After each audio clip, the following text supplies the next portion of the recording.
دویمه خبره دا ده چې په مذهبي رنگ کې په مولا رنگ کې نن هغه خلک په پاکستان کې پیدا دي چې امام ابو حنیفه ته کافر وای، امام شافعی ته کافر وای، امام مالک ته کافر وای، امام حنبل ته کافر وای. امام ابو حنیفه هغه سړیو چې سلويخ کاله د ماسختن په اودس د سار مونږ کړي دي. امام شافعی بیا هغه سړیو چې د امام ابو حنیفه دمره معتقدو چې وسه مسله کې اون ختمه. نو د امام ابو حنیفه قبر تلاړم 2 رکعات نفل مې وکړو، دعا مې وکړه، نو الله راته هغه د قبر په برکت مسالې کشف وکړه. هغه امام مالک کافر دی چې چا په ټول عمر کې د مدینې نه بار شپه نه ده کړې او چا په ټول عمر کې په مدینه کې پڼې نه دي پښتو کړي چې دې ځمکې لاندې زما محبوب پروت دی، زه په دې ځمکه پڼو سره څنګه ګرځم. د بغداد بادشاہ ورته خط راواستولو چې یو څو ورځې له بغداد تراشه ویلزګار نه یو ورځ لراشه خط ورته ولیکلو چې په خدای دې قسمی چې د رسول الله په خوا کې یو غنټه ستا په ټوله بادشاہي ورنکم. سبحان الله. هغه امام مالک کافر دی. هغه ته مسلمانې چې د کویت نه پیسې او تنخواه اخلي او په پیجارو کلاشنکوف ځان پسې ګرځي، ته مسلمان او امام مالک کافر دی. هغه امام حنبل کافر دی چې چا خدای په خوب کې ولیدو، خدای په خوب کې ولیدو او د خدای نه تپوسو کو چې یا الله ته په څه خوشالېږي چې زاغه کار وکم. ورته وی امام مالکا چې څنګه اوسګار ټیم در تدوی ملاویږي د قران تلاوت کوه، زه په دې ډېر خوشاله یم. هغه امام حنبل کافر دی. خدای ته وګورئ طالبانو، اول تلای بیا ته سبق وایي، اولی ګورئ بیا ته سبق وایي. مونږ چې سبقونه ویلي زما په لس کاله کې نه یادېږي چې ما د غرمې ګرمه روټۍ خوړلې. سړې روټۍ به مرچکی سره وخوړې او بیا به مدرسې ته منډې. امون چې ته سبق ویلو هغه انقاش شو. دیخوا وګورئ مولانا رشید احمد گنگوئی حنفی مذهب وا کافر دی، مولانا قاسم نانوتوی حنفی مذهب وا کافر دی، مولانا محمود الحسن شیخ الهند هغه کافر دی، شان ورشا کشمیری کتب خانه ناطق هغه کافر دی، مولانا حسین احمد مدنی کافر دی، مفتی کفایت الله کافر دی، مولانا یوسف بنوری کافر دی، مولانا حاجی امداد الله مهاجر مکی هغه کافر دی، مولانا ادریس کاندلوی کافر دی، د غرغشتو مولانا کافر دی، د غرغشتو مولانا کافر دی چې په یو بجه د شپې ماته وای چې یو خبره ده درته حکم کنا مالجیوي کوي، ویل کوم مالجیوي کوي، ویل تا ناری غوندې ده خلکو ته به وې مال نه ویم،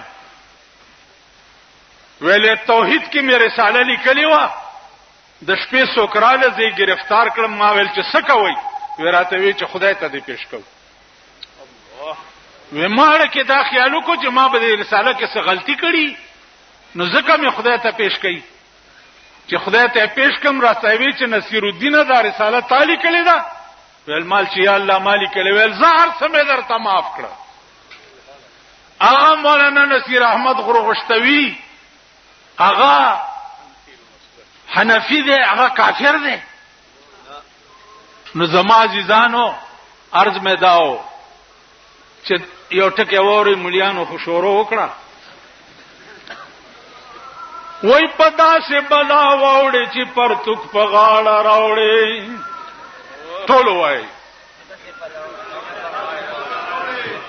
دنیاوی حکمران طبقه کې او مذهبي کې مونږ په دسه بلا وړي دلی یو چې دا پرتوک به په غاړه کې اچو. ای وابین کې پدا سے بلا ووړي چې پرتوک په غاړه راوړي، زړه می سورې ویني تساسي پدا سے بلا ووړې چې پرتوک په غاړه راوړې. مفتی صاحب د تقلید بیان کو. تقلید بپسکیږي د کابل د ظاهر شاه په وخت کې نن د افغان مهاجرو کې چې کوم مولیان دلته راغلي دي څوک وایي په مصالحه چې خلکو ته به داسې ګوري مې چې ګینه دا دې ما خو خونه کې ګوته واخسته. وای امان شاه ټیک ده قدر ده تقلید شقی ازلی نصیحت عالموں کی کب سمجھتے ہیں. شقی ازلی نصیحت عالموں کی کب سمجھتے ہیں. انہیں لازم ہے سمجھانا بضرب خنجر فولاد. یو مولانا سر پرې کوم کده د غیر مقلدای نامه واغستا ما نه داګیره کله کوي.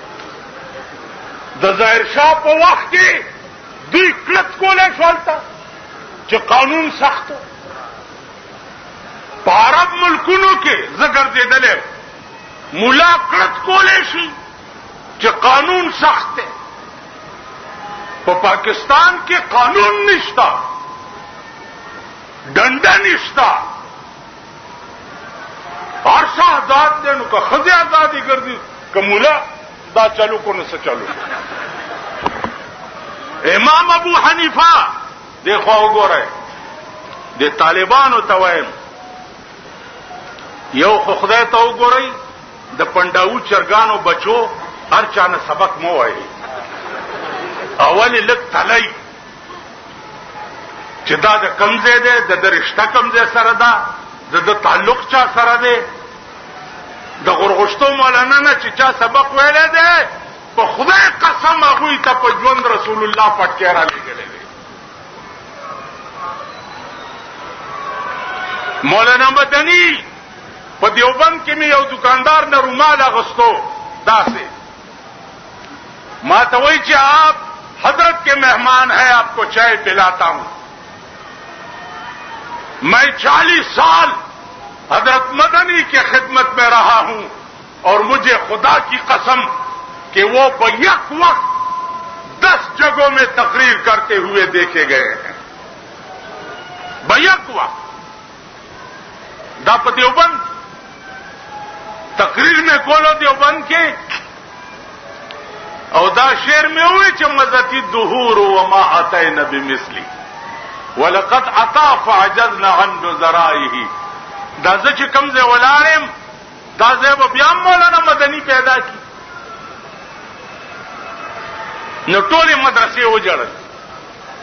11,000 طالبانو پکې 11,000. اوس دلته زمونږ یو معین الدین چشتی دی څه نام یې نه وزیر داخله کې معین حیدر. ها معین الدین حیدر وی ټول پاکستان کې به اذان په یو وخت کیږي.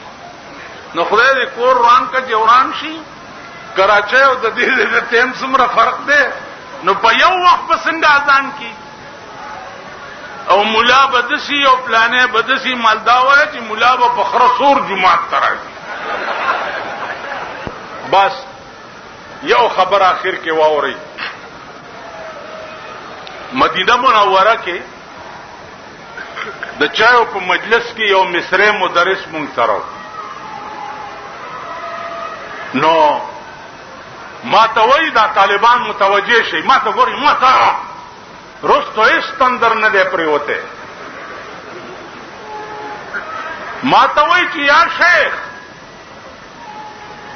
ليس معكم الدليل في مقابلة هذا الحديث لا صلاة إلا بفاتحة الكتاب. امام پس الحمدلله چې دی دې باندې تاسو سره دلیل نشته.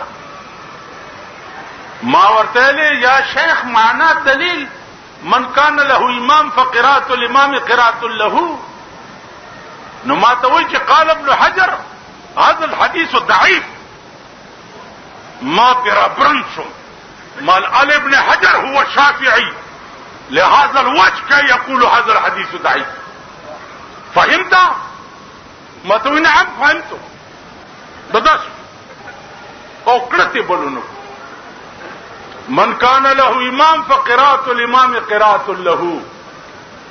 امام ابو حنیفه پسې دوابیانو غیر مقلدینو شپږ شل کسانو ډله رااله او کوته کې ور سره وي چې ته وې چې فاتحه خلف الامام نشته. ته وې ویلو زوی وی باس کو وی تاسو خو شپږ شل کسان یې نو یو کس منتخب کړي چې هغه سره د باس حکم داغه ګټه بستاسو ګټي داغه بیلات بستاسو بیلات ویل ټیک ده. یو منتخب کو کدی سړی وګټلا ویل مونږ ټول وګټلا او کده بیلو ده ویل مونږ ټول بیلو ده. امام صاحب صادر کو وګړو ویل بس تاسو په خپل فیصله وکړه چې فاتحه خلف الامام نشته.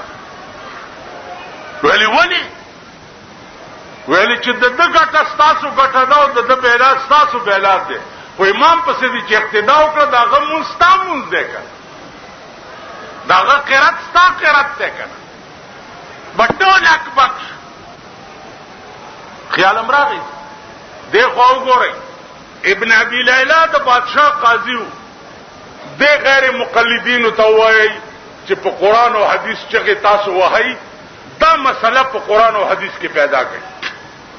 سلور کا سنداستی مار راغه مار پدې یو ورخته د ځان نه ټیلکړو پدې بل ورخته د ځان نه ټیلکړو پدې بل ورخته د ځان نه ټیلکړو پدې سلورم ورخته د سلورم اوچی چلو او سلورم مرش. اوس د دې مړی تاوان پدې دریو کې پچا دي. ابن ابي ليلى وی چې دا ډومبه سړی به تاوان ورکړي.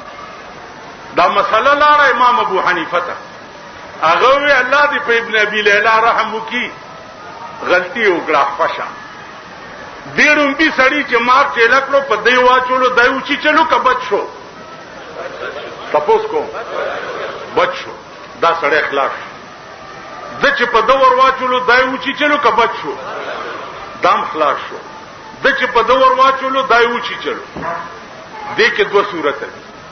یا به دا سړی فل حال خورلې نو دیت په دې دریم دی او که سات پسې خورلې نو دیم خلاص شو ځکه چې د خپل ګناوه چې ځان نه لړا کو دا غ اجتهاد دی. اجتهد برای روایت کې راغلي دی دا غ اجتهاد دی. نو امام ابو حنیفه غوندې په پیدا شي د امام ابو حنیفه برکت دی چې د امریکای کور روان شو صدام حسین نشیواله او ان شاء الله نه به وي. الله دې امریکا ته صفای هستی نه میټاو. الله دې د امریکای دوستان امریکای له په شوق لون کې دې خدای هلاک. الله دې امریکا داسې تباہ کی لکه روس چې تباہ. روس الله دې ببرو ګیرو والاو او د ببرو سرونو والاو په برکت خدای تباہ کو کنه. یو ولته د روسي جن ناشته مسعود دې کس بلا نامه ده هغه امراټی کړه د چیز راګینا د طالبانو علاج نشي کوله. یو کوتک ور سړی قصخانه بازار کې یو طالب ولاړی او اذان اوشي مانځه تخلق لار شي مجال دې چې دکان ته سو کاغو ګور مجال دلته خصيبه یا الہی تیرے سادہ دل بندے کی در جائیں یا الہی تیرے سادہ دل بندے کی در جائیں کہ سلطانی بھی عیاری ہے اور درویشی بھی عیاری. پیر سے پپیرے کے غلے ملا پہ ملا توپ کے غلے شیخ سے پشیخے کے غلے اجی سے پاتی سیب دے پشیادی توپ کے غل دے چالا بور دے لار چې بلبلې پکې نوی بوستان سکړما چې صحیح مسلمانان پکې نه پیدا دا پاکستان وجود مونږ د پاره لعنت دی چې بلبلې پکې نوی بوستان سکړم بے میوه بسر و قد خرامان سکړما چې علاج مې د مرض کولې نشي افلاطون غوندې حکیم د یونان سکړما نن سبابت خالی منګول درمو که بادشاہی د اورنګزیب او شاهجان سکړما د ګناه دریاب لاو کړم لوی خدایا ز رحمان بد معاشر په میدان سکړما ستا پاکستان په باړه کې کپڑے خرڅيږي د خزو باړې په دې باندې د جمعات د الله او د محمد نامه لیکل دا خزي اچي خزي اغوندي د الله او د محمد نامه پی لیکل په دې کپڑا زما په دې خبره پوي شوي دا کپڑے ستاسو مسلمانان د سور بچي هغه خرڅي په خزو باندې او خزي اغوندي په دې دو پیازه باندې او د الله او د محمد نوم پی لیکل دا بتاسلا ناصر خان اسلامی کیسٹ ہاؤس بیرون کچہری گیٹ اشرف روڈ سرائے فقیر خان پیښور ښار کې د ناصر خان سرار سات ملاویږي. عزیزانو کاش چې هغه ژوند داغه نقشه الله ستاسو زمونږ په دماغ کې راولي